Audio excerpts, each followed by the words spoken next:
नवी दिल्लीतील सनातन राष्ट्र शंखनाद महोत्सवात सुरक्षा, संस्कृती आणि शौर्याचा जागर. सनातन प्रवाहाच्या आड येणाऱ्यांना सहन केलं जाणार नाही. गजेंद्रसिंह शेखावत. धर्मरक्षण, मंदिरमुक्ती आणि राष्ट्रीय सुरक्षेवर ठाम भूमिका. देशाची राजधानी नवी दिल्ली येथील भारत मंडपम येथे आयोजित सनातन राष्ट्र शंखनाद महोत्सवात सुरक्षा, संस्कृती आणि शौर्य यांचा प्रभावी जागर करण्यात आला.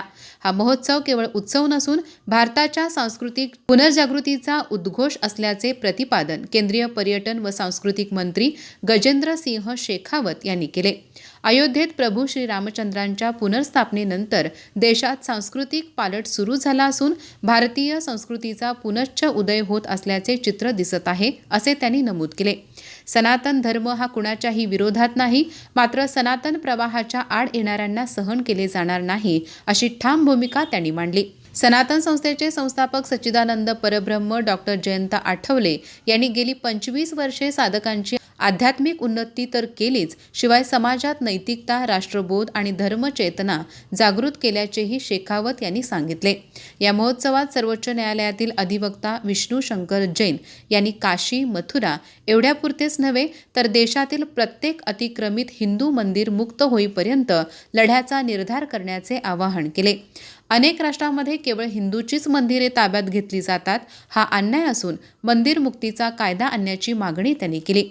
विश्व हिंदू परिषदेचे आंतरराष्ट्रीय कार्याध्यक्ष आलोक कुमार यांनी शंखनाद हा धर्म अधर्माच्या युद्धातील विजयाचा संकेत असल्याचे सांगत राजधानीत होणाऱ्या या महोत्सवामुळे धर्माचाच विजय निश्चित होईल असा विश्वास व्यक्त केला.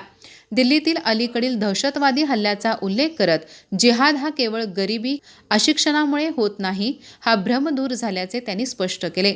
सुदर्शन न्यूज नेटवर्कचे संपादक सुरेश चव्हाणके यांनी जनसंख्या जिहाद रोखण्याची गरज अधोरेखित केली. हिंदू शस्त्रसज्ज लढाईत सक्षम असला तरी वैचारिक लढ्यात कमी पडतो, अशी टीका करत देशात घुसखोरी रोखण्यासाठी राष्ट्रीय नागरिक नोंदणी लागू करावी, अशी मागणी त्यांनी केली.